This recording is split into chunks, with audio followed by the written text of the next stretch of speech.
Good evening and welcome to CCTV Cambridge Community Television. I'm Joe Lynch, host of Somerville Community Television's Greater Somerville, a weekly talk show.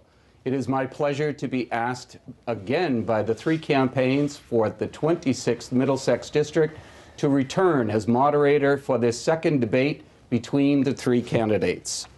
It is also my pleasure to welcome our in-studio audience, our television audience watching us live, and to our viewers who will watch this tape show on other access channels as well as on the web. It is CCTV's and my pleasure to welcome the three candidates for state representative to the studio.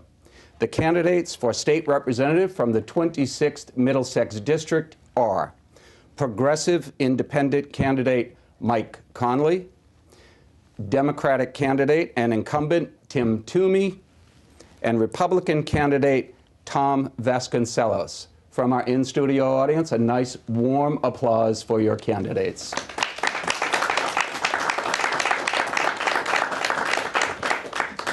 Thank you, gentlemen, for the invite to return as well. As in all the debates I moderate, I've asked our studio audience to give them one big round of applause at the beginning and to refrain from applauding or showing signs of disapproval during our program, only so that the three candidates will have as much air and microphone time as possible. I promise you'll all have time to applaud again at the end of the show. As you know, the debates have rules not only for the audience but for the candidates. The following guidelines were developed by the three campaigns, were used at the Somerville debate 2 weeks ago, and will be used again tonight. The debate rules are as follows. There are 3 segments to tonight's debate. Each candidate will have 2 minutes for an opening statement in segment 1. Segment 2, there are questions from the audience. Those questions were submitted prior to all 3 campaigns and were chosen by the campaigns. The questions I will ask have been agreed upon. Each candidate will have 90 seconds to respond. The order of the responses will be, as in the Somerville debate, alphabetical order by last name. We'll rotate the questions after that. And finally, the candidates will directly debate each other with direct questioning to one specific candidate or to the 2 other candidates. The candidate asking the question may also rebut any answer given by another candidate. If a question is posed to a particular candidate, that candidate is allowed the last word before moving on. There are no time limits in that segment. Gentlemen, are you ready to start your engines? Let's go. Leading us off is Mike Connolly with his 2-minute opening statement. Thank you, Joe, and thank you all for being here this evening. Thanks to Cambridge Community Television for producing this event. Thanks to my fellow candidates for participating in the race. And thank you to all the volunteers who have worked to make my campaign what it's become so far in this election. As some of you know, I was born in Dorchester, and I was raised in a public housing project. I didn't have any great opportunities growing up as a kid, but I had the opportunity to get a great education. I was able to go to Duke University and study computer science. And from there, I went on to Boston College Law School, and I became an attorney. When I graduated law school, it wasn't easy to find a job, but eventually, with the help of my fiancée, Casey, I was able to find a good job, and we were able to move into this wonderful community. Along the way, I got involved in progressive activism, and I did so because I wanted to make sure that other people had the same kind of opportunities that I had to get a good education, to find a good job, and to be part of a great community. But what I learned right away was that no matter how hard we work, and no matter how important the issue, it always seems like the political system is stacked against us. That's what motivates me to do something different. I'm running as a progressive, independent candidate to provide you with a new alternative to the status quo on Beacon Hill. My campaign accepts no financial contributions. Instead, I've organized a grassroots, low-budget affair that's working to help set an example to get money out of the political system. I'm very grateful for all the support and the encouragement that I've received so far, and I humbly ask for your vote on Tuesday, November 6th. Thank you, Mike. Next 2-minute opening, Tim Toomey. Thank you, and good evening to everyone at home and here in the studio. It's you, Tom and Mike, for participating. And thank you, Joe, for once again hosting this debate. My name is Tim Toomey, and I am running for re-election as the Democratic candidate for State Representative for the 26th Middlesex District.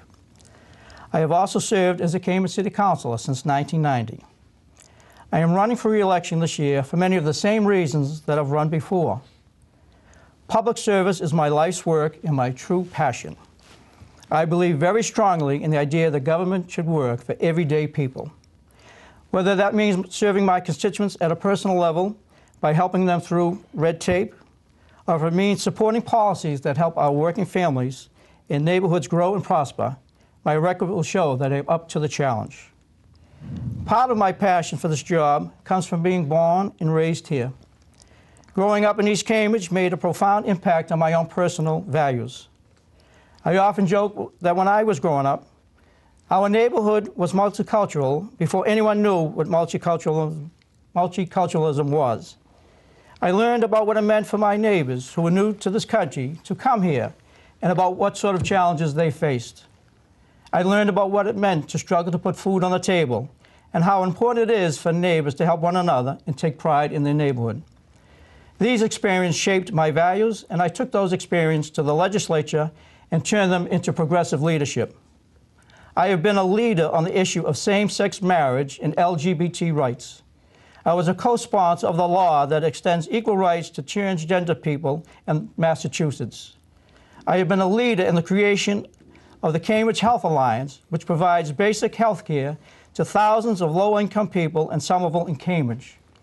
I am consistently in the 10% of legislatures who take unpopular stands against laws that try to strip our immigrant neighbors of human dignity and respect. And anyone who tells you that I am not a progressive leader is not being honest. We've made great progress in creating a state government that values investing in its citizens. But we need leadership and commitment to finish the work we've started. I am the only one in this race who knows what needs to be done, and I've shown the leadership necessary to accomplish it. And that's why I'm running, and that's why I'm asking for your vote on November 6th. Thank you. Thank you, Tim. Our next 2-minute opening is from Tom Vacenceles.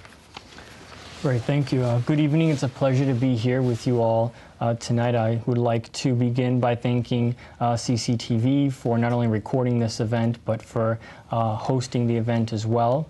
I'd also like to thank Mr. Lynch for gracing us with his presence once again for this second debate.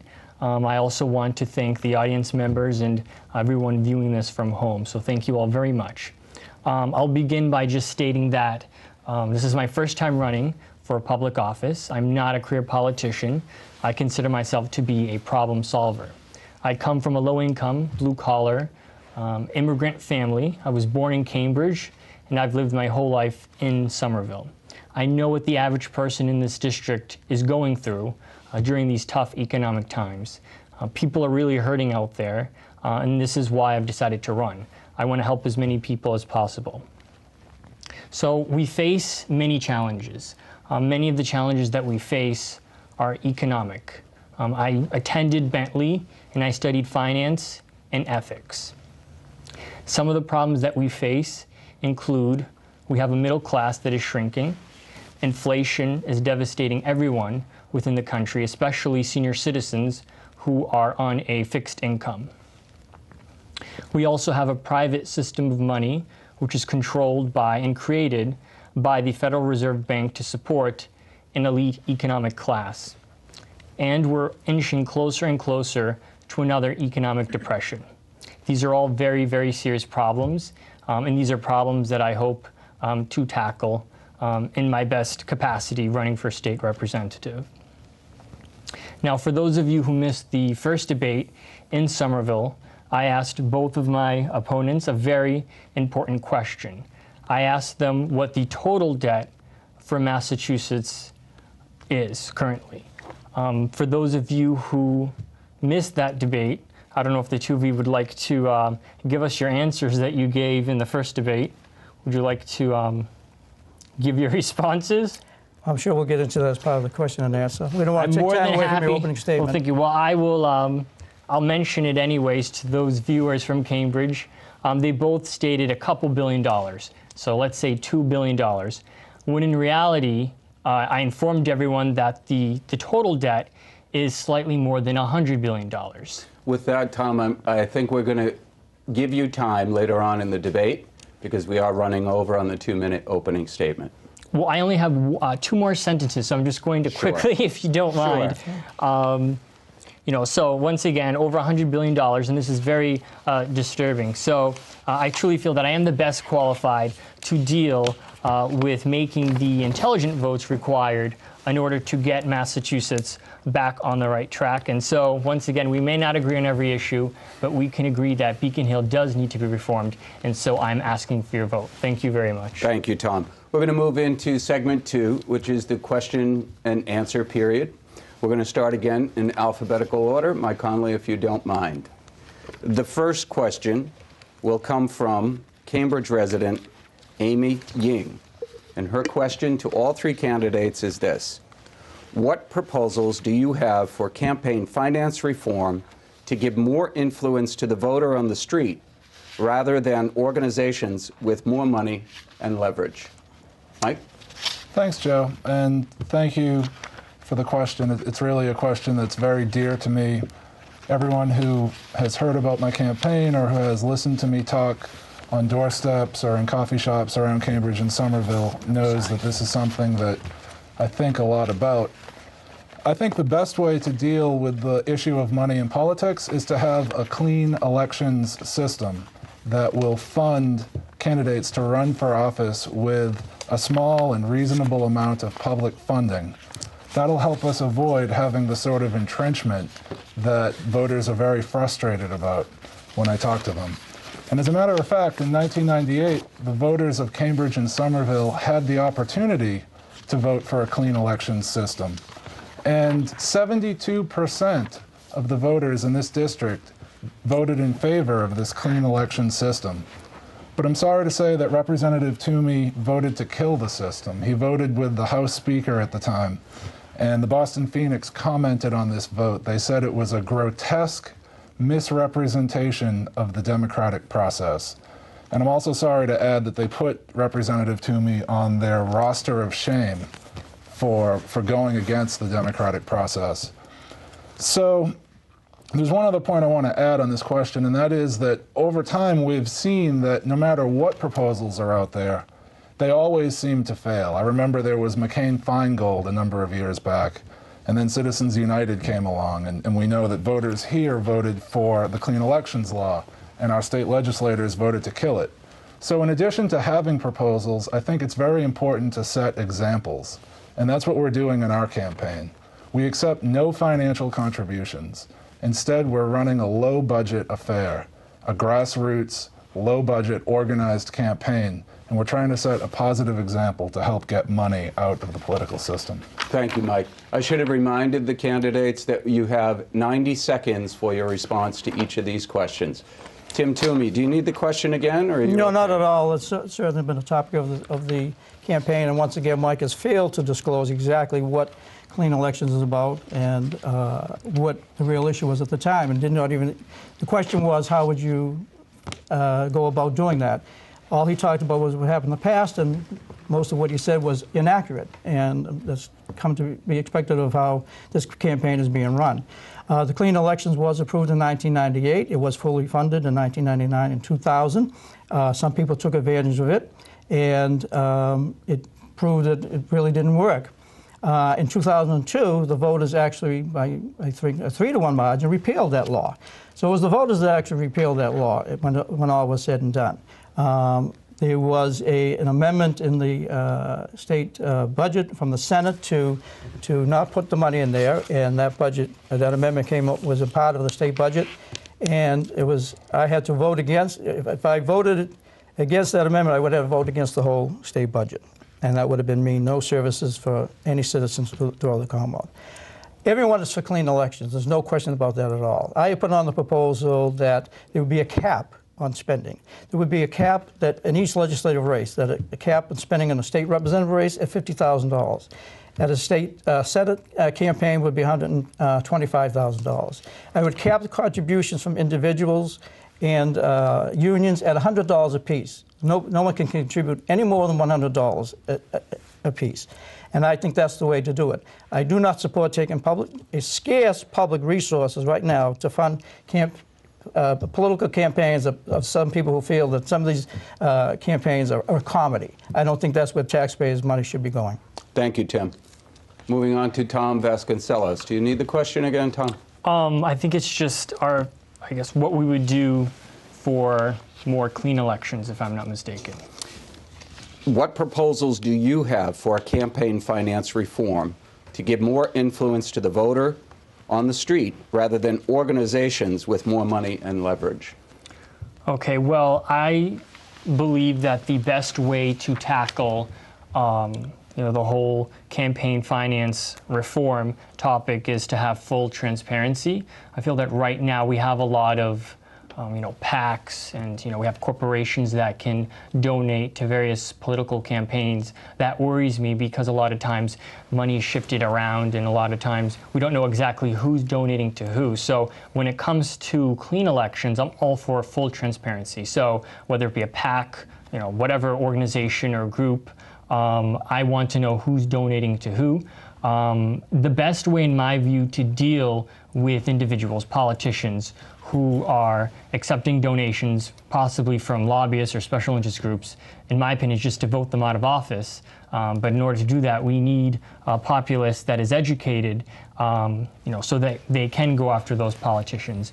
When it comes to, some of the clean election laws that have been proposed in the past, I actually agree with Representative Toomey that I don't believe that our government should be funding the campaigns of politicians. In a lot of the clean election laws, there are provisions within them that would have the government taking taxpayer money and having that go towards politicians. And I think that individuals like Representative Toomey, perfectly capable of raising their own funds, and I agree with Representative Toomey that I would be 100% against any kind of funding from the government going to any kind of campaign. So, thank you, Tom. Gentlemen, the next question comes from Somerville voter Jessica Sedan. Jessica's question to all three of you is, what are your plans for a cost-effective solution to the repair needed to the McCarthy overpass? For those folks in the audience and those folks watching in Cambridge, that's the overpass that is in frightful condition right outside of Union Square in Somerville. We'll start with Mike. Sure. And did you want to rotate? Or? We'll come back and forth. Yep. Sure. Okay. Well, one of the first things I did when I came to this community was I got involved with the Livable Streets Alliance. And I went to some meetings. I learned about the McCarthy overpass. I learned about the McGrath Highway. And one of the first things I learned is that repairing and redoing and taking down the McGrath Highway, it's inherently cost effective because we know that elevated roadways actually cost 10 times more to maintain than at-grade roadways. So, we all agree. I know at this point Representative Toomey agrees that the McCarthy overpass needs to come down and the McGrath Highway needs to be redone in a way that reconnects East Somerville with Union Square and East Cambridge. But I think the real question is, why hasn't the planning started sooner? There needs to be a planning process, but this is something that could have been seen 5 years ago or 10 years ago. And if we had started the planning process sooner, if there had been a call to actually take down the McCarthy overpass years ago, then we could start realizing those cost savings today. Thank you, Mike. Tim Toomey. Thank you, Mike. Just for the record, long before you appeared on the scene here, I have been involved in the grounding of the McGrath Highway. You've been here a year. I've been working on this issue for several years. It's a very important issue, and I think everybody that I've spoken to agrees that this overpass has to come down. It's obsolete, and in fact, it is unsafe. And so we have been working in a responsible way to develop a plan, not only with livable cities, streets, and STEP in Somerville. It's a crumbling structure that is unsafe, and anybody who's waiting for a bus underneath there or driving underneath can see there is gaps in there and pieces of cement falling. But it's very simplistic to say, yes, just take it down. But if we take it down, you have to do an environmental impact study. You have to work with the city of Somerville and the residents who live there. There has to be a design in place. What is going to take place when you take this down? Where is the traffic going to go? How is it going to impact the residents on Mansfield Street, on Merriam Street, on Washington Street, coming down Medford Street? How is that going to impact those residents? It's a public safety issue. You have to do the necessary work. This overpass was owned by the Department of Conservation and Recreation, and they had a very difficult time even managing the parks they were entrusted to. Once Mass DOT took control of this, I organized a meeting with Mass DOT to do a site visit to McGrath Highway, because Mass DOT is the proper agency that runs the highways now, and that's the agency that should be in charge. They formed the study ground in McGrath Highway that's been meeting with the residents and STEP over the past couple of years. They are working on a proper design to implement the grounding of this. But you can't just come in and say, we're going to take the structure down, and what's in its place? How are this going to impact the residents that live there? Thank you, Tim. Tom? Well, I agree with Representative Toomey. It's a very complicated issue. I believe that the overpass does need to come down. It is a safety hazard. The question is, what is going to be in its place? Who's going to take care of it? How much money is it going to cost? And unfortunately, when the government's involved in a lot of these decisions, it does take a while, more time than it would take possibly for the private sector. And so it is something that does take time in terms of how we're going to finance this. We're going to have to reform. I'm for top to bottom reform. I mean, you name the program, I want to reform it. You name the department, I want to reform it. And so we can take money from other areas and then really put it towards working on the overpass. So what's going to replace it? How long is it going to take? Who's going to work on the project? This all takes a lot of time. So I believe that there are people working on it right now. I wish that the process were moving along a little bit faster, but I think right now they're doing the best job that they can under the circumstances, and I do hope that there is a resolution to this fairly shortly. I mean, who knows? But if I were state representative, I would go in there and try to push. I guess, I love to talk. I have a big mouth, so I'd go in there and say, listen, guys, you're taking a long time with this. Try to speed up the process a little bit and just put pressure on all the, the various individuals that are working on the project. Thank you, Tom. Our next question is from Cambridge resident David Slavitt. And David's not really asking a question. He's asking you to comment on something. David's comment, I would ask you about the comments to comment of all three of the speakerships of Flaherty, Finneran, and DeMacy, all of whom were convicted as felons for what they did in office. And David is referring to the speakers of the House of Representatives, Sal DeMacy, Charlie Flaherty, and Tom Finneran. We'll start with Tom Vacenceles. All right. Well, if I'm not mistaken, this David Slavitt actually ran. He was the last Republican before me, all the way back in 2004. He actually ran for state representative, if I'm not mistaken, against Representative Toomey. In terms of I guess he was asking for Representative Toomey's opinion, and I guess I'll give my opinion on. He's asking all three to comment. Our opinions on, I guess the situation. Well, all three are convicted felons. All three former Speakers of the House, and they were Speakers of the House. I think Flaherty stepped down in 1996, if I'm not mistaken, and then the other two took charge since then. It's very sad. I believe that I don't quite remember why they all got in trouble. I know there was tax evasion for more than one of them. I think Flaherty, he didn't serve any jail time, but he was involved in rental units or something. Lobbyists were letting him stay in some kind of vacation properties or something like that. So they all broke the law, and it's very sad. It just goes to show you that Beacon Hill's broken. I mean, this is one of the reasons why I'm running. There's a lot of corruption that takes place, and if this type of corruption is taking place at the highest level, then I mean, it's not really too hard to imagine what's going on below them.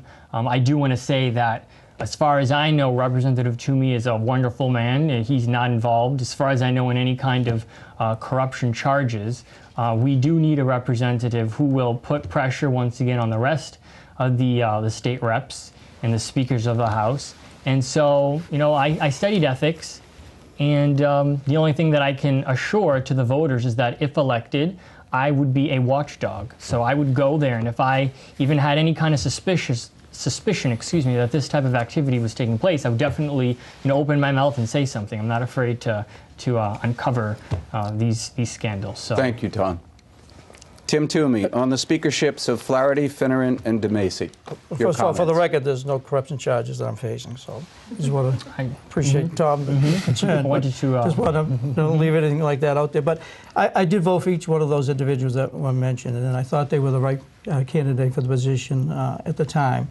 They had shown a great leadership and capability as they moved up in the House of Representatives. I was deeply hurt and offended when these charges and these events unfolded. I felt that they personally abused the trust that not only myself, but my colleagues had placed in them in a leadership role as the Speaker of the House. It certainly tarnished the reputation of good men and women who serve on a daily basis as state representatives or state senators, and it really hurt.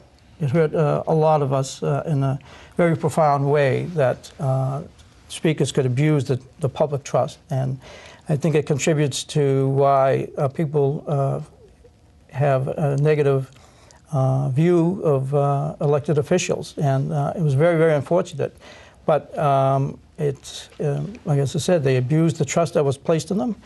In my wildest imagination, could I have seen any of that coming, that all three would have faced such serious charges being leveled against them and found guilty of certain charges. And I was just, again, just deeply hurt, and that they would misuse abuse their power that way. Thank you, Tim. Mike Connolly? Well, I think this is just another example of why the system is corrupt and why it appears to be corrupt on Beacon Hill. And I think it's one of the reasons why people are excited about the progressive, independent option that we're working to provide in this election.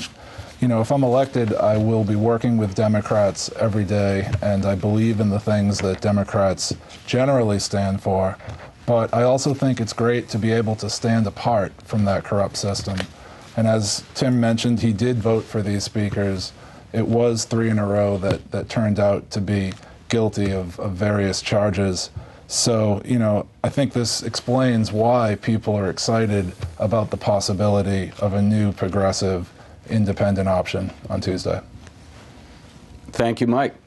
Our next question comes from, and I'm going to say it 2 different ways, Nicole Larby or Mikhail Larby.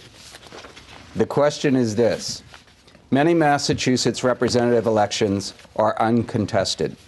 While it's possible that this may be due to complete satisfaction with the incumbents, there are other opinions that it relates to profound flaws in our electoral process, and particularly incumbent advantages in campaign finance. The clean election laws referendum that passed with overwhelming support in 1998 has been gutted by the legislature, perpetuating the advantages of incumbents and leading to record low turnover in the legislature. The question, gentlemen, is this: if elected, will you work to support the clean elections law, and what will you do to improve our democratic process?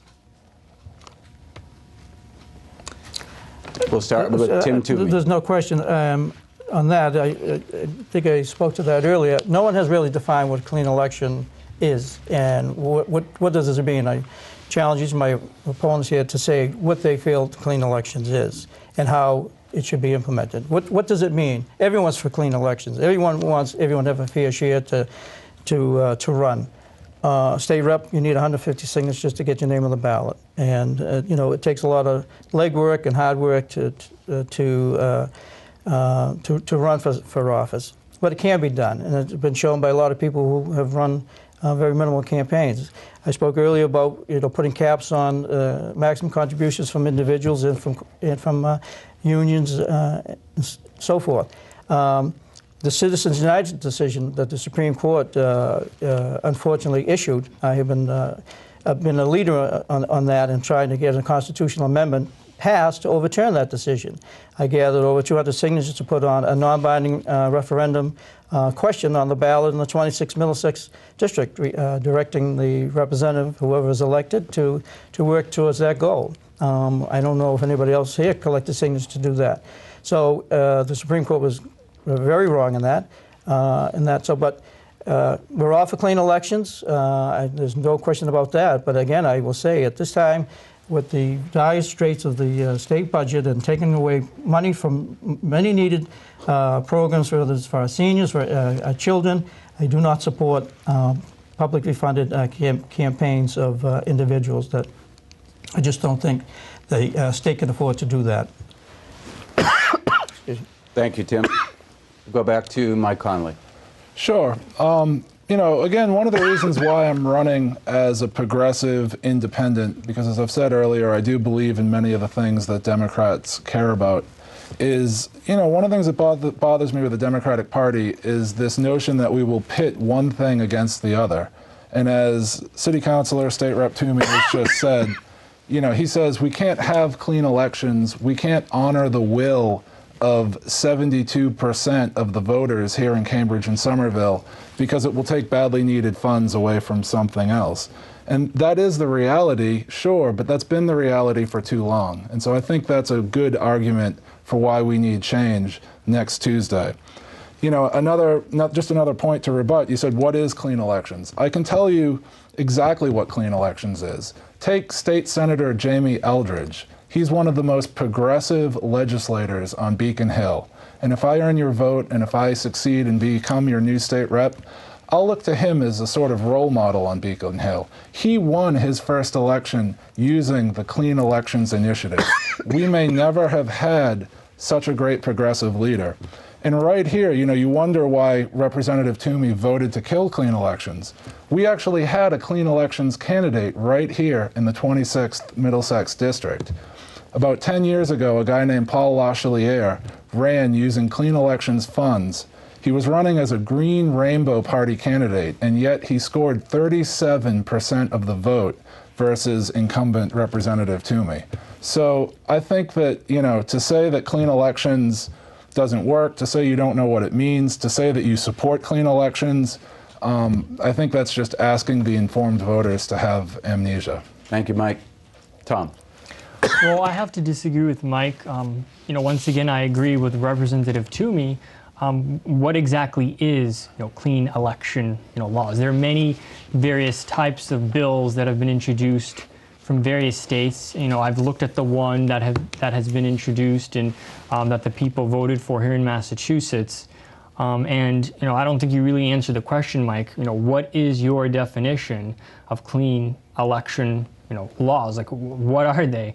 And once again, most of the bills that I have seen that deal with the subject matter, they all involve, or the vast majority of them involve public financing of elections. And we're in a time right now where we don't have a lot of money.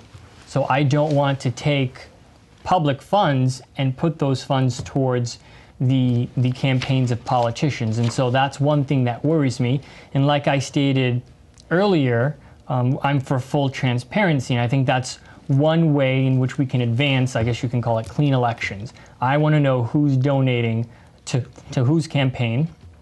And right now we don't have that because of all the different PACs and corporations that can donate. And so I think we need to be more specific in terms of what in particular we're looking for when it comes to clean elections, because that that phrase is really thrown around a lot, but it's very vague. So if it has anything to do with the government having to pay for people's campaigns, I'm definitely against it. And so, but full transparency, that's what we need. And once again, if someone's accepting donations from shady sources, then kick that politician out of office. I think that's the #1 way to deal with the problem. Thank you, Tom.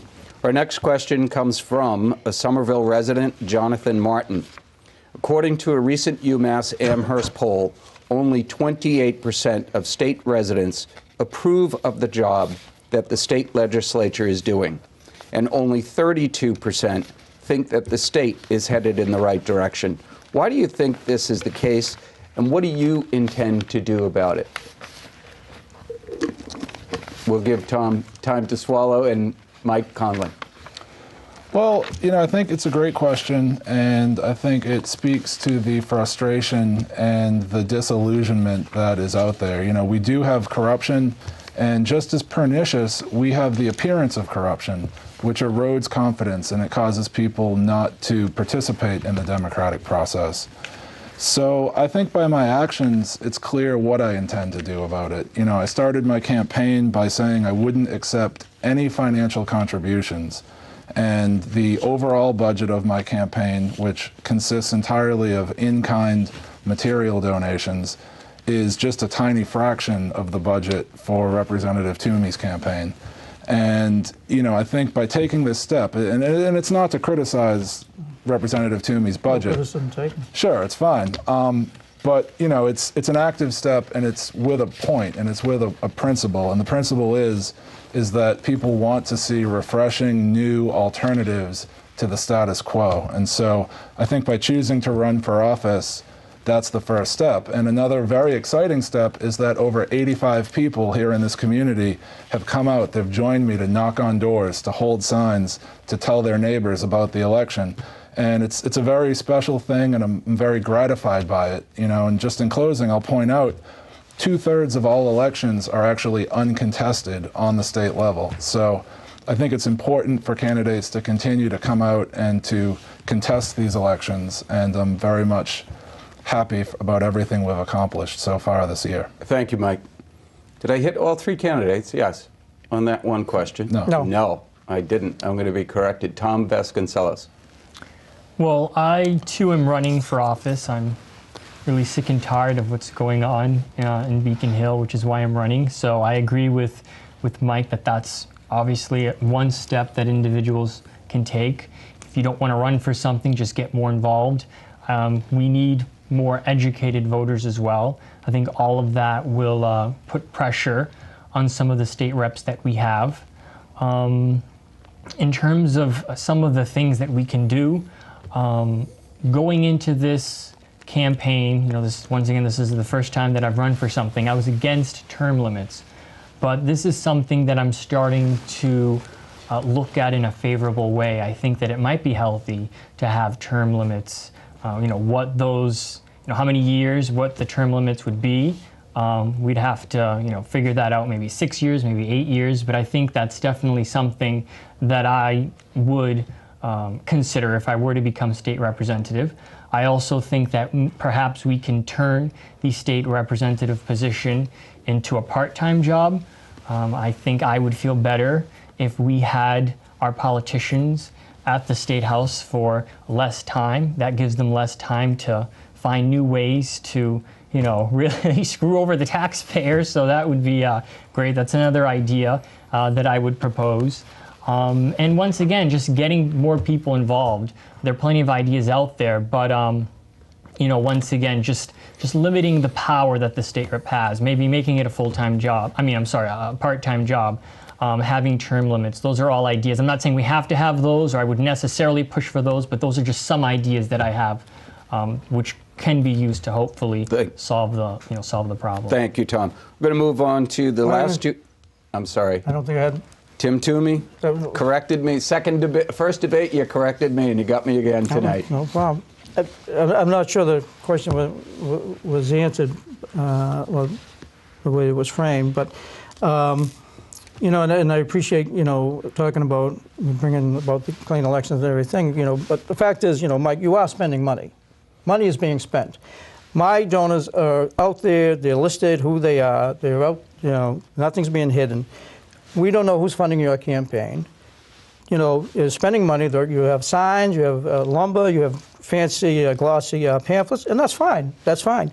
But just come clean and say who's funding your election. I have no problem with that. anything, but to answer the question about Massachusetts, I mean, I think the Commonwealth of Massachusetts is on the right path. I mean, our students are leading the nation in the educational scores. 98% of our citizens have health care insurance. That's nowhere else in the country. Unemployment rate is lower than around the country. So I do think, in fact, that Massachusetts is on the right path, and we are addressing the needs of the residents of this Commonwealth, and we can continue to do so. Those are three areas that I feel that really make the Commonwealth stand out. Why people coming? We have corporate companies coming from overseas to build their facilities here, right down the street. Novartis, Genzyme, Educational First. These are international companies that are coming to our district to build and to provide jobs, much needed jobs to the residents. So I'm very excited about the direction of the Commonwealth. Thank you, Tim. The next two questions, and I'm getting a signal. Are we running just about an hour? We're running just about an hour, so we're going to go for 90 minutes. 90 minutes, so we do have time for the debate, because that's what the audience is waiting for, gentlemen. So we have two more questions.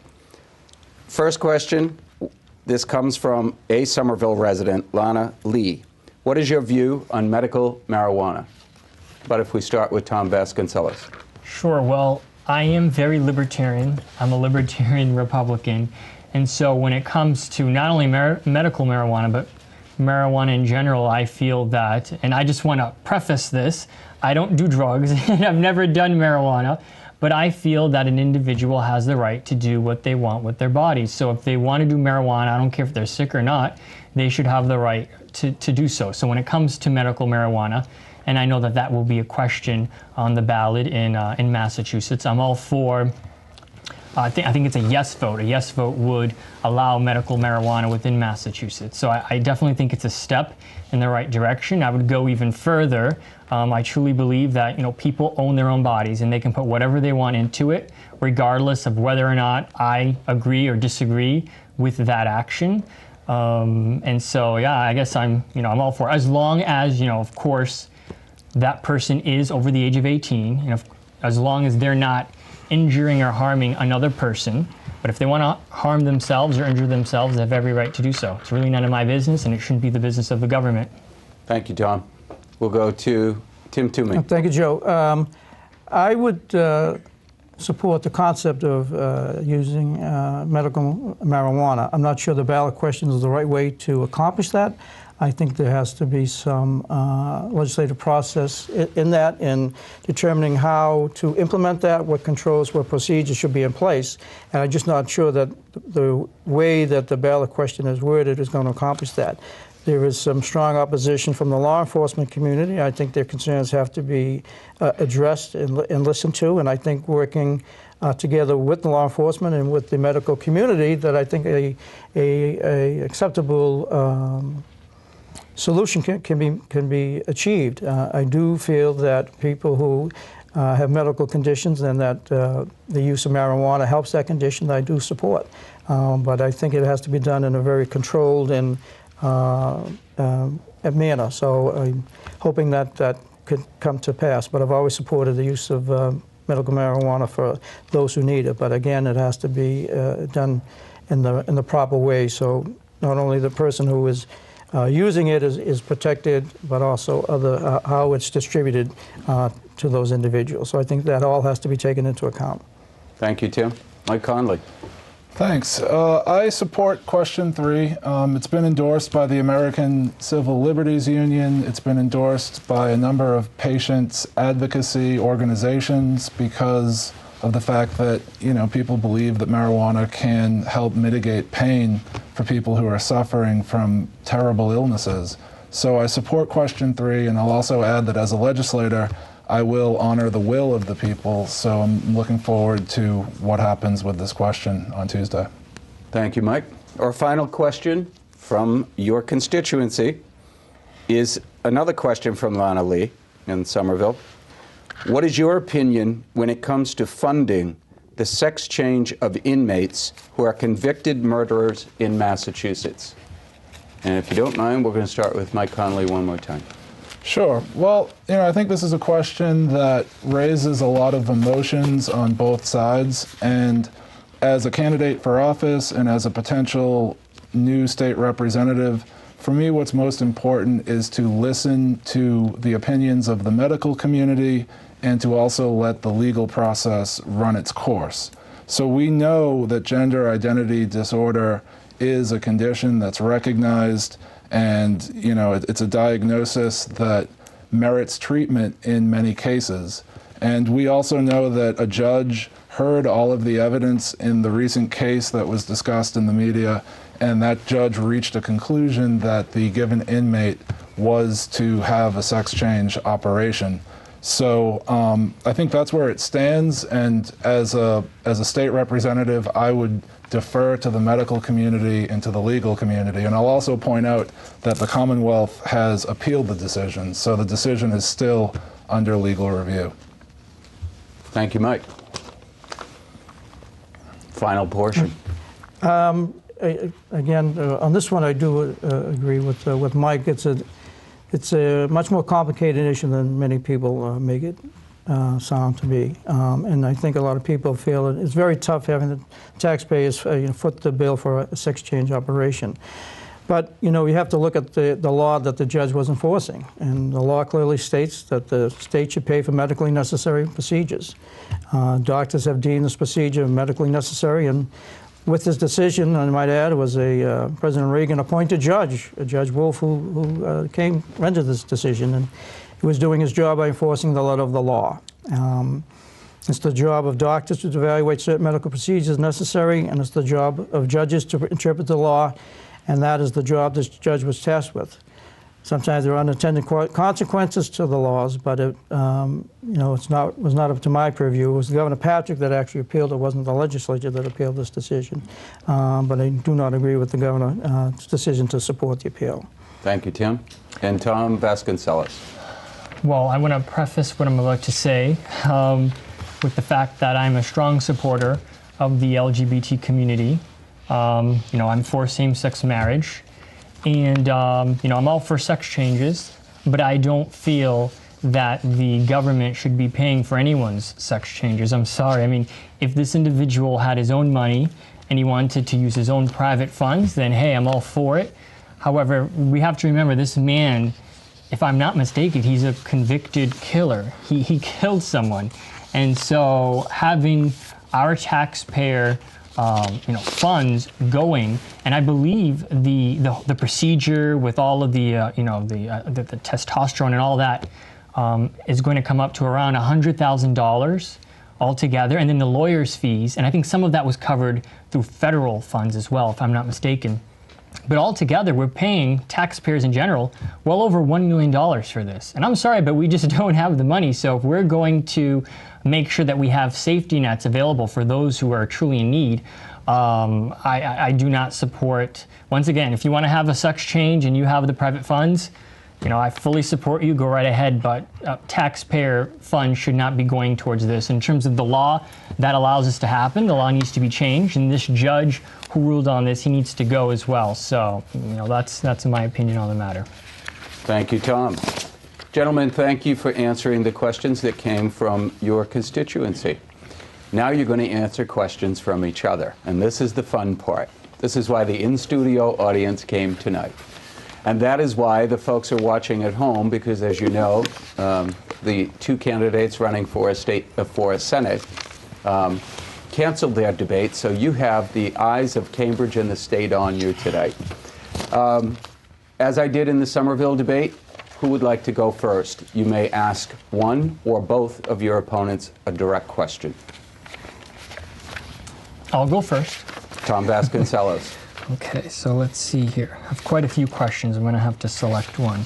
And I have to remind all three candidates that I'm not going to let it happen at what happened at the Somerville debate. I don't want to cut anybody off, but be cognizant of the fact that we have a time limit here. Okay. So I'm going to address this question to Mike. So Mike, your campaign is largely based on your no money pledge. This is supposedly the foundation of your campaign. However, I've identified a few troubling cracks within that foundation and would like for you to address some of my concerns. It's really one major concern, really. Once again, you've been stating that you're no money Mike Connolly, despite the fact that I discovered from looking at yesterday, because of the storm, I had nothing else better to do. So I was going through some of the pre-election reports that were filed to the Office of Campaign and Political Finance, and I discovered that 2 individuals actually donated a combined total of $632.19. So, my question really is, and I'm sure we'll have a dialogue, we'll go back and forth with this, but don't you think that you're misleading the voters with your no money pledge when you are in fact accepting contributions, not only from yourself, but some other individuals that are associated with your campaign? And I know they're not actual, US dollar amounts, they're in-kind contributions, but I feel that, you're still receiving contributions. So would you like to address that? Sure, yeah, it's a great question, and it's something that has come up. People ask me, how does your campaign work? And like you said, it is a campaign where I accept no financial contributions.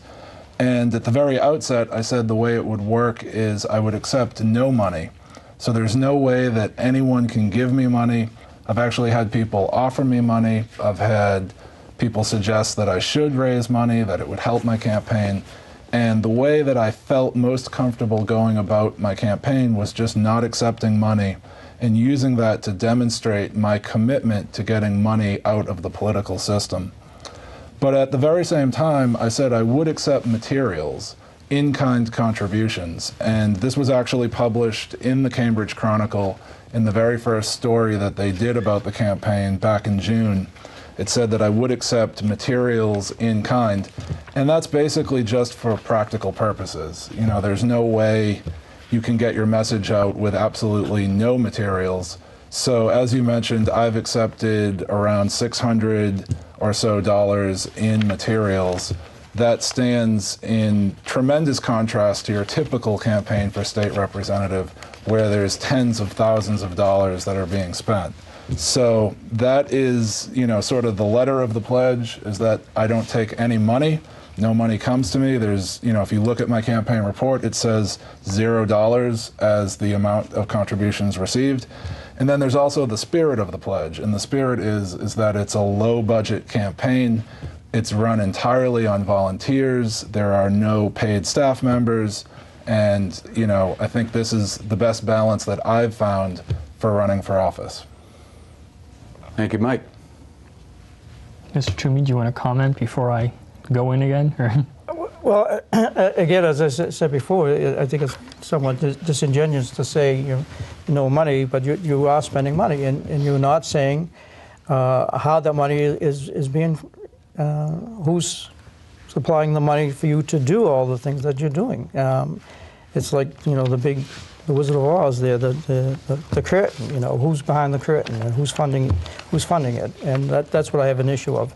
And I'm always concerned, when it's the latest sort of like a gimmick type thing, but in fact, you attack other people who raise money. I have contributed my own personal money over the years. I'm still owed quite a bit of money to my committee, but I put my own money into my campaigns because it's something I believe in. As I said, it's my passion. But I've never tried to, hide the fact that my donors are listed. I list every donor, from the individual who gives me $1, because that's what he believes. He's always believed that he wanted to help, and that was what he could afford to give.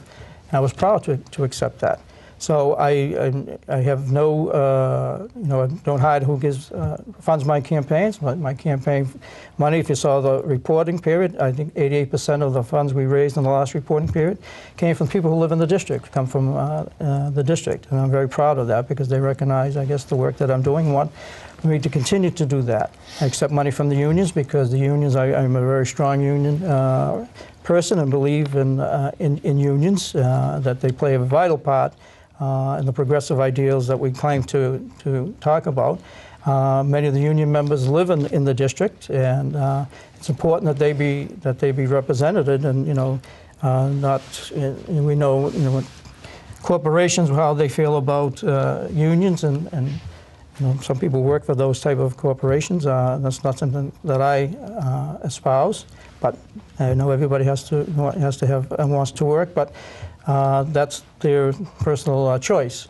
But I am proud of who is contributing to me, the people who live in the district and believe in me and trust me, and that's why I have been re-elected since doing both jobs since 1991.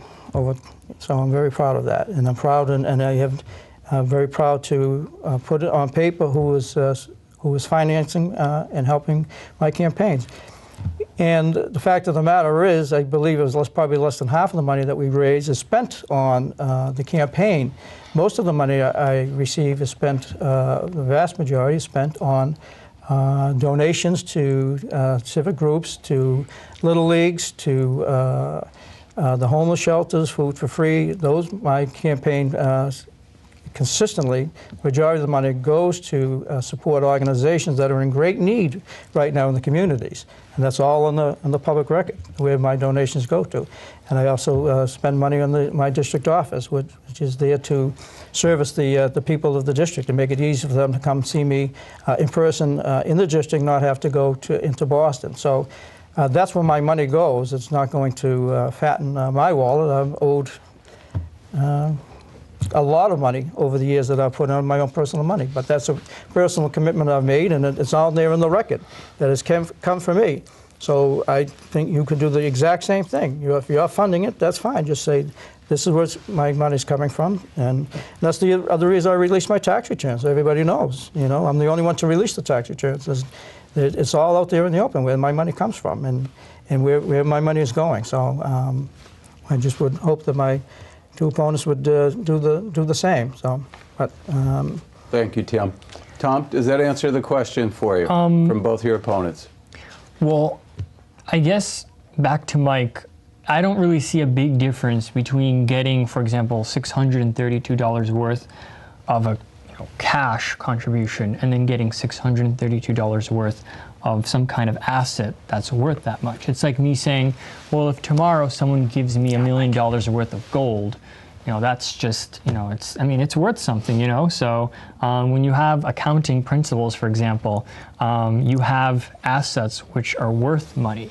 And so, when I first heard about your campaign, and by the way, I really like Mike. I think he's a great guy. He's one of the nicest people that I've spoken to. And he's generated a lot of attention.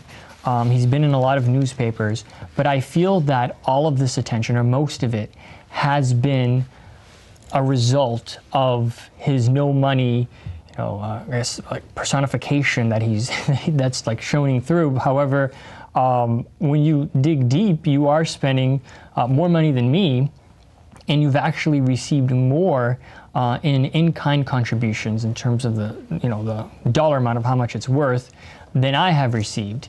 And so I feel that it's a little bit of a gimmick, and you received a lot of attention. And I'm not saying you're doing anything wrong. I'm just saying, you've received a lot of attention, but you are in fact, at least from the people that I speak to, whenever they're like, oh, Mike Connolly was around, and he's not spending any money, or they say something like he's only spending his own money. So I feel like there are a lot of people that are being misled, and I'm not saying you're misleading them, but I feel that your whole campaign is based off of, once again, I don't want to call it a gimmick, but I feel that it is kind of a gimmick, and there's not, as much as I like you, there's not much substance, behind some of the things that you say. For example, clean elections. You make everything sound nice, but I wouldn't feel comfortable having you as my state representative, just making everything sound nice, but I feel that there's just a lot going on in the background that you don't really talk about too much, or you don't like delving too much into specific details. And I think that's a problem because, once again, you're getting so much attention, and it's based, in my opinion, mostly on this, gimmick. Once again, I have to call it a gimmick. If I could, since this is the last debate and I'm not going to be asked back, I'm going to use moderator's prerogative here, and I'm going to ask Mike Connolly a question. What's the difference between you accepting $1 million, hypothetically, $1 million in in-kind contributions, and Tim Toomey and Tom Vacenceles raising $1 million in cash contributions. What's the difference between those two? I think theoretically there isn't much difference. And, you know, I mean, there's a lot on the table here. I've been taking some notes. I know that, you know, you've both referred to my campaign as a gimmick. And, you know, I think that my campaign, sure, I mean, there is a marketing element to it, but it's also grounded in substance. And when, you know, take Rosa Parks, for example, when she refused to get out of her seat, you know, in some ways that was a gimmick. If she really wanted the bus to take her to where she was going, she would have stayed, you know, she would have got up and moved when she was asked to leave.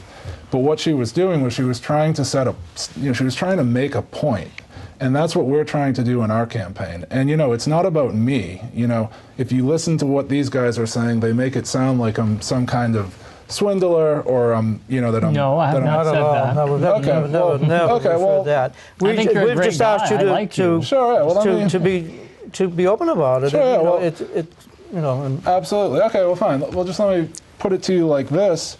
You know, it's to say that the reason why the campaign is getting attention is because people are desperate for some kind of change. It's not because I'm a genius or a swindler or anything else. It's because people are hungry for the kind of change that we're trying to provide. And, you know, there is nothing hidden. I mean, you cited the figures. I think so far in this election, Tim Toomey, you've raised about $35,000. You've spent about $29,000. Out of my own pocket, I've spent around $4,000, and I've also accepted around $600 in materials. So those are the basic facts. Some other points I would add, even when you donate to wonderful organizations, a lot of times that actually amounts to advertising. You know, we just had the Cosmos and Damien Festival. It was a wonderful occasion. Well, all the posters say Representative Tim Toomey on the bottom. So even if you make donations with some of this money that you raise, you know, it still is a form of getting your name out there. It doesn't say Cambridge City Councilor Tim Toomey. It doesn't say from Tim Toomey. It says State Representative Tim Toomey. And, you know, these are... I think it's the first time Mike has referred to me as State Representative and City Councilor Tim Toomey. That's the first time in this whole campaign. So, feel free to add it. Sure, yeah. And so, you know, I appreciate the concern, and it's a great question, but I think just to answer the question, there is the letter of the pledge of what I'm doing, and that is that I don't accept any cash, I don't accept any money.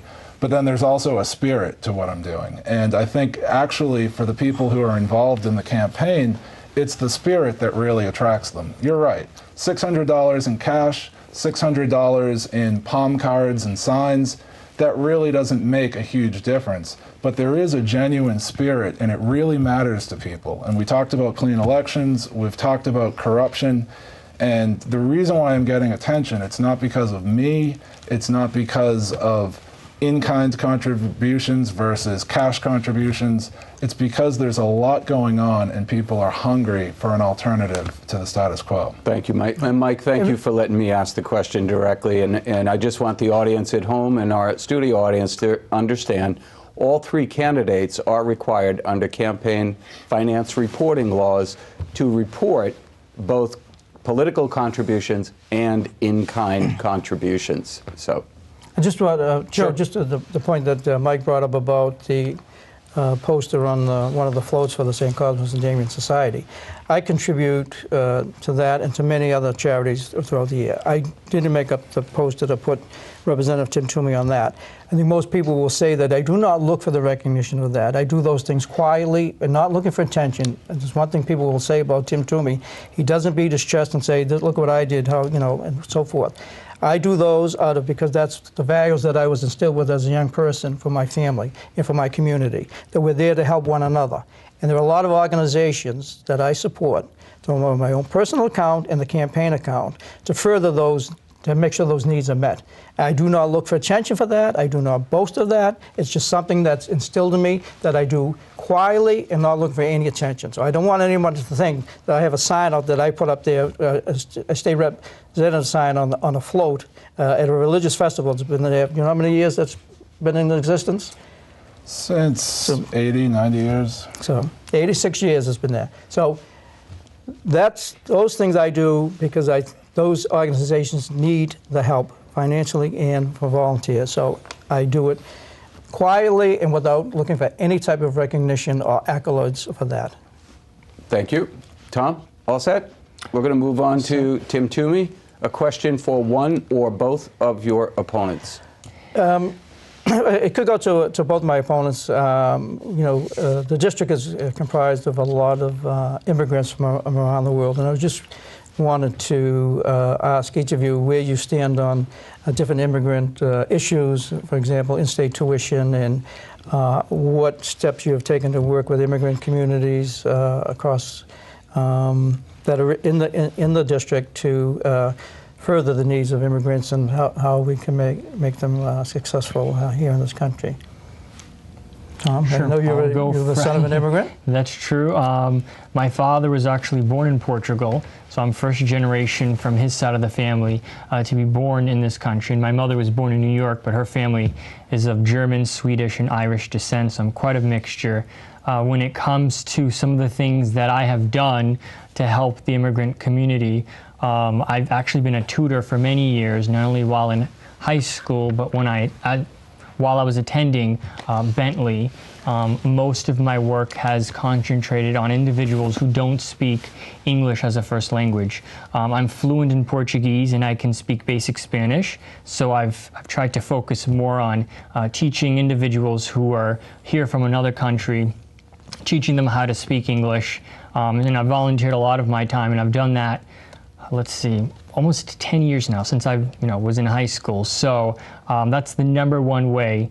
Hopefully I'm also a good positive role model for those that are out there who do come from immigrant families. I mean, one day maybe they can run for state representative and hopefully win if they're great candidates.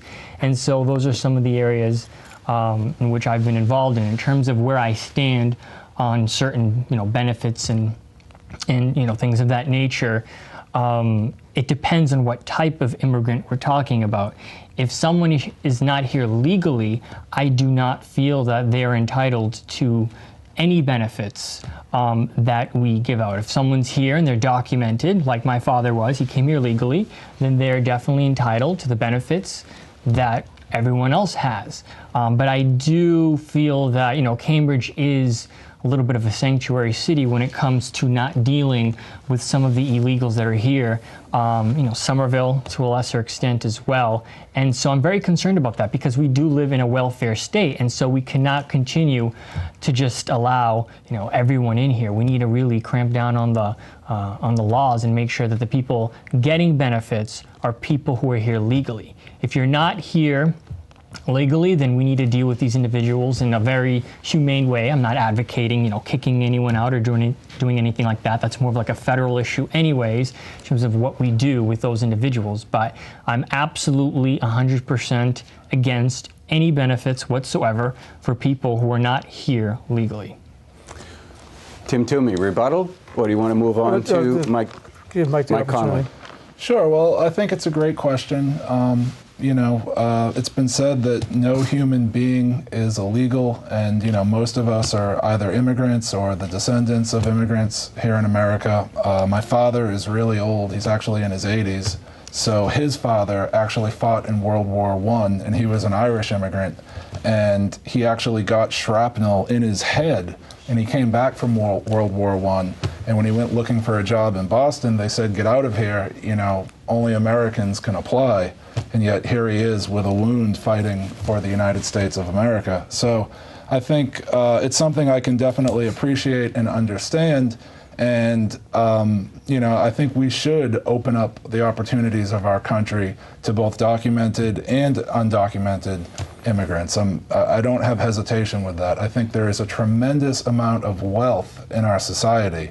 And I think it's our job as leaders, it's our job as progressives to find ways to open up opportunity to everyone. You know, if you were brought to this country and, you know, for whatever reason you're not an official citizen, well, it's not your fault, and you still should be entitled to get a great education. So I would have no problem supporting in-state tuition for anyone who's living here, you know, whether they're called undocumented, documented, you know, or whatever. And I also think that we need to have, you know, laws that actually work. I think that's something that Tom referred to.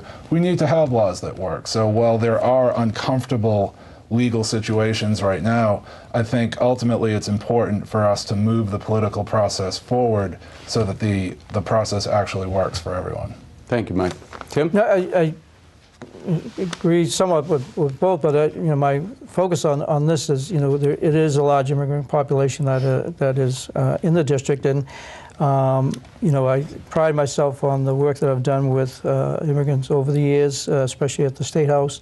The Citizen Assistance Program, which was money that went to agencies within the district to fund citizen classes so that immigrants become United States citizens. And I think that is the goal of all of us. I think clearly the federal government has failed on their immigration policy, and it's affecting everything here. But the state certainly has a role to play in helping those who are here become United States citizens.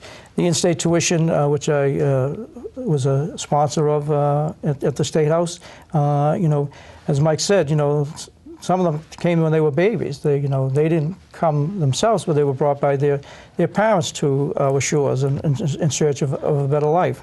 And those students are deprived from being able to attend our state universities to pay the same rate of tuition as a resident of Massachusetts. So we have students who are graduating at the top of their classes not being able to further their education, and we're depriving them of their education, and we're depriving the state of what the value and educational and work experience that they can contribute. I took a lot of flack on that at the time. An anti-immigrant group down in New Jersey actually had a billboard down there saying, you know, Tim Toomey, directions to my house in Cambridge because of the stand that I was taking on immigrant rights, defending the rights of immigrants. So no one showed up at the house, but that billboard was down in New Jersey, you know, that they spent against me. So I'm proud of... that was an in-kind contribution for you, Tim. I'm sure they weren't hoping that it was going to benefit me, but that group. But again, actually the federal government does have to come up with a comprehensive solution to that. But last week at the Summer Board of Aldermen, there was a resolution that the word illegal would not be used anymore, and I wrote a letter in support any correspondence from the city of Somerville that it would be referred as undocumented and not illegals. And I don't know if anybody else sent a letter in support of that, but Central Presente in a group of young Latino students drafted that and worked with the Board of Aldermen to pass that, and it passed unanimously. And I was proud to send a letter of support of what those young people were doing who want to stay in this country, who want to succeed. You know, these young individuals, as Mike said, his grandfather, they're serving in the military. They are sacrificing their lives for us here to have this democratic debate. And then they come back home and they're deprived of being able to further their education. And that is wrong. It's absolutely wrong. So, so I do agree with Mike and thank you, Tim. Tom Vacenceles. Well, I'm glad that Representative Toomey actually brought that up. A lot of times I catch myself using the term illegal. I know some people, they take offense to that. I probably should have used the term undocumented. I know some people are very sensitive to the term illegal. So my apologies if I offended anyone watching who doesn't like the term illegal. But I mean, my message is still the same. And, you know, but I'm very concerned though, some of the things that I hear, because we barely have enough money for people who are here, who are documented. I don't understand. It seems like we're living in, well, I'm not living in a fantasy world, but it seems as if maybe the two of you are living in a fantasy world, because we don't, like, where are the funds going to come from a lot? And there are special circumstances, and I give Representative Toomey credit, because he's right. There are certain complicated situations where, someone comes here and they're not documented, and then their children, they're 1 or 2, they don't even know what, that their parents came here when they weren't supposed to, and, they're hiding in the shadows. So there are a lot of complicated issues, and, we have to have compassion for a lot of these individuals. However, we can't just be, have a free-for-all and have, individuals. I mean, if we weren't a welfare state, it would be much different. If we had my libertarian philosophies, we could allow a lot more people to come. And I'm all for, by the way, legal, immigration. I want more immigrants. I think that, they're some of the hardest working individuals that we have here in the country. So, I agree with both. I want more immigration, but we cannot continue to reward a behavior, because when you reward a certain type of behavior, you're just going to get more of that. So that's just one of my concerns. But I mean, I do agree that there are special circumstances, and it's tough because, my heart goes out to those people. I mean, they're just trying to, flee their country because they're oppressed or they're living under a dictatorship or you name it. So it's not, a cut and dry issue, but we need to be careful. We live in a welfare state. We give a lot of benefits out, and we don't have much money right now. And so, if I can just, if you don't mind, Tom, and I Sure. interrupt you, but every state college president signed on in support of this, because actually it would bring more money into the state coffers by having these students pay that, because they're not going to those universities now. So this would actually raise the revenue for the state colleges by having these students pay that tuition. So it would not be a negative from the state to subsidize these students, but it would actually raise additional revenue for the state. So and every college president, the state college president, signed on to that and said that this, in fact, would be an economic boost for the Commonwealth higher education system. So. Well, I haven't looked into those numbers, but I have to be honest, I really don't care what the college presidents want or think, because they're not the ones dictating our immigration policy. So, I mean, even if we were making money, which, I'm going to have to check on that, but it's the moral of the situation. Do we allow individuals, and once again, there are special circumstances, but we don't have much money. And, even if we're making money off of, this college situation, are they can I getting other interject? Could programs? you give your voters, or give the potential voters out there, those special situations where it Well, would I be already allowed? named a few. For example, a kid comes here, he's maybe 1. He doesn't know that his parents maybe came here and they're not here legally. You can call them undocumented. And so that, that student works hard. Makes, maybe he's first in his class, like, one of them mentioned. And so it's a sad situation, because then that individual, maybe they weren't born in the country, maybe they don't have legal status. And so, what do we do with that situation? They maybe speak perfect English and they're American. So there are special circumstances, and it's a complicated issue. And I don't say that I have the solutions to all of these problems, but we do need to be more intelligent when it comes to just, benefits. And we're focusing on certain circumstances. Maybe there are other circumstances, but there are a lot of people, and there are others gaming the system when it comes to EBT cards, when it comes to other welfare programs. And because we live in Massachusetts, and it's a very welfare state, we seem to attract individuals who want to come here because they know they can get away with some things. But once again, there are special circumstances, and my heart goes out to those people, but we need to be very careful because we just can't afford it. Thank you, Tom. I'm going to move on to Mike Connolly and let him ask a question of one or both of your opponents. Sure. Well, this is a question that has come up for me, as I've mentioned many times, and I'm going to direct it to Tim Toomey. I've been knocking on doors since March, and one of the issues that I find throughout the district is the issue of reproductive rights.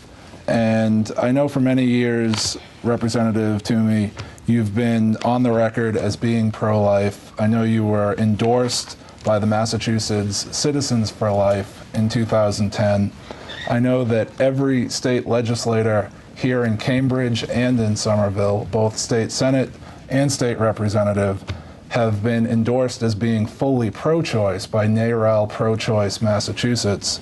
I know that Tom and I have each scored 100% on the NARAL Pro-Choice Massachusetts pro-choice test. So, and I know that endorsements aren't everything, so I'm just going to get to the question, and it is specifically this. What do you say to people in the district? What do you say to women in particular who are concerned about the fact that you're pro-life? First of all, I have a 0% rating for Massachusetts Citizens for Life, so once again, Mike, you don't have that correct. I think everyone knows my position on this, that I am personally opposed to abortion. But in the 20 years that I have been at the State House, there has not been one vote to limit or restrict abortion rights taken by myself during that time. My position as a legislature has always been to minimize the number of unwanted pregnancies that occur in Massachusetts. And to that end, actually, Mike, voted for the 3 bills that NARAL has caused their legislative victories of the past 10 years. I voted for all 3. To require the insurance companies to cover contraception, to allow over-the-counter access to Plan B, and to create buffer zones around the reproductive health clinics so that women who are going in there for services are not harassed as they go into to obtain those services. So those positions that NARAL have caused their 3 legislative victories of the last 10 years, I voted for every one of them. And right now, I'm co-sponsoring 2 bills that are supported by Planned Parenthood.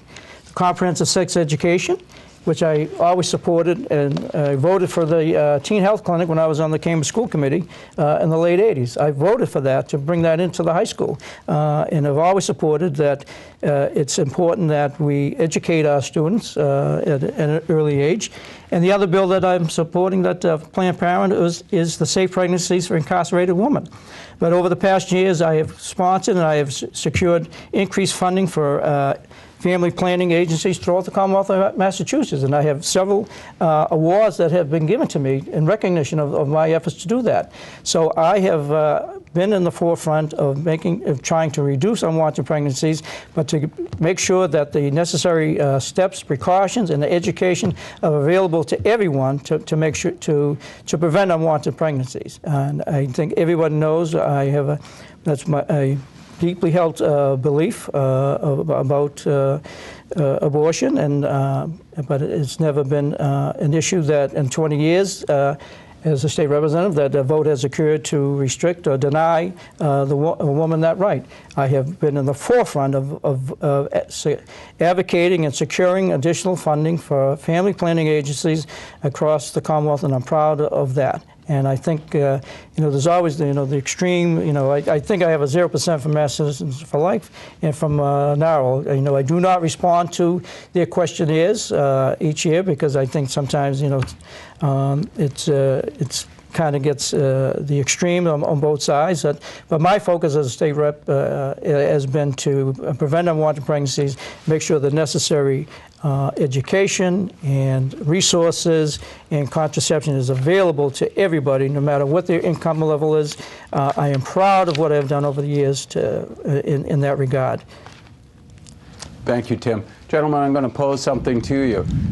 Since this is your last debate, would you like to take the closing minutes that we have remaining to continue debating, or would you like to take about 1.5 minutes apiece and direct your comments to the viewers at home and in the audience? Totally up to you. Closing statements? I'm indifferent to it, so. Well, that's fine by me. Yeah. There you go. We'll start in alphabetical order. Mike Connolly. Closing statements directly to the constituency of the 26th Middlesex District. Well, thank you, Joe. Thank you for hosting the debate, and I want to thank everyone for joining us this evening. Thank you to Cambridge Community Television. Thank you to the fellow candidates. And I just want everyone to know why I'm running. I'm running because I feel like we need a new, independent, progressive alternative to the status quo on Beacon Hill. And, it's easy to talk about change. It's easy to make proposals. But, as was discussed this evening, when I started my campaign, I decided to start my campaign by taking action, by standing for a principle that said we need to get big money out of the political system. And the campaign has been very successful. Over 85 people have joined me. People, at first, they were laughing, they were ignoring what we're doing.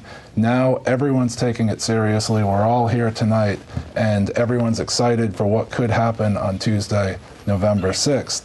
And so I just want to say that, if I have the opportunity to serve, I will serve as your full-time state representative, and I will work full-time to represent the people of Cambridge and Somerville. Thanks. Thank you, Mike. Tim Toomey. Thank you, Joe, and thank you to Tom and to Mike and to you, Joe, the audience, and to all those at home, and to CCTV and their crew that are here tonight to show this debate. I'm running for election as state representative. As you all know, I'm serve as state representative in Cambridge City Council, and I'm proud of that. And I consider myself a full-time legislator, full-time public servant. And I'm proud of my record over the past couple of years that I've served in those both positions. I think we're at a critical time, not only here in the state of Massachusetts, but around the country. I am running as the only Democrat in this race, and I support the Democratic ticket to that end. And what happens in November 6th is going to dictate a lot on the national level what's going to happen here in the state. I believe my legislative accomplishments and my record and my commitment to the district has been borne out. 20 years serving the residents of Somerville and Cambridge, whether it's at any type of events, different functions, walking the streets. One thing people will say that Tim Toomey is visible in our neighborhoods, and I think that is what is needed, especially right now. So I have the record. I know the issues. I want to continue to represent the residents of Somerville and Cambridge to the best of my ability. And as I said, public service, I consider myself a public servant. It's my passion. It's my full-time jobs, and I'm proud of what I have done. But I've only been able to do that with the residents of both Somerville and Cambridge working together, and I think that's so important. So I would humbly ask for your vote once again on November 6th, a week from today, and I urge everyone to go to the polls and make your voices heard. Thank you. Thank you, Tim. Tom Vacenceles. Well, I'm just gonna, I don't have anything prepared, so I'm just gonna speak from the heart. I don't know if we have the timer ready.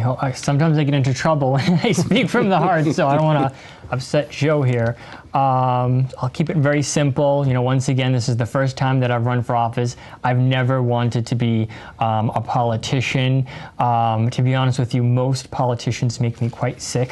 This is one of the reasons. Not Representative Toomey. I like him. He's one of the. No offense. I like him. Some of the other ones, maybe not so much. But I graduated from Bentley, and I was, I've been struggling to find a good quality job, and so I said to myself, it's too bad we don't have more politicians in Beacon Hill who actually understand basic economics, who can actually revitalize the Massachusetts economy. And so I said to myself, I'm a pretty smart guy. I mean, I don't have the solutions to everyone's problems, but I am more libertarian. So I don't think that it's the government's role to have the solution to everyone's problems. So I said to myself, why not give it a shot? I mean, what's the worst that can happen? I could lose an election, but this has definitely been a life experience for me. We'll see if I ever run for anything again. Hopefully I win this election, and I would definitely be running for re-election.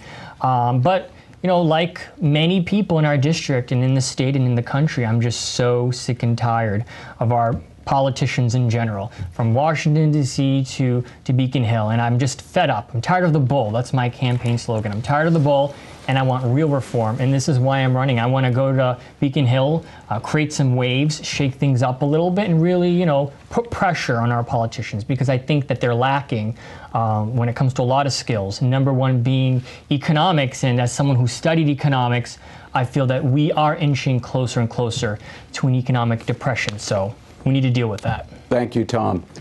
Ladies and gentlemen, in the studio audience, now it's your turn. A round of applause for all three candidates. Thank you.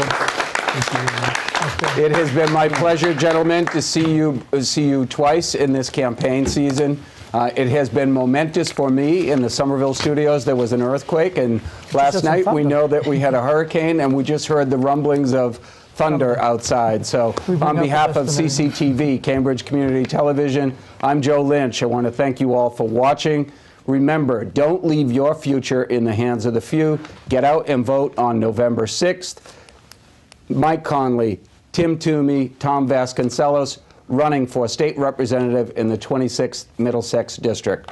For CCTV, thanks for watching. Good night.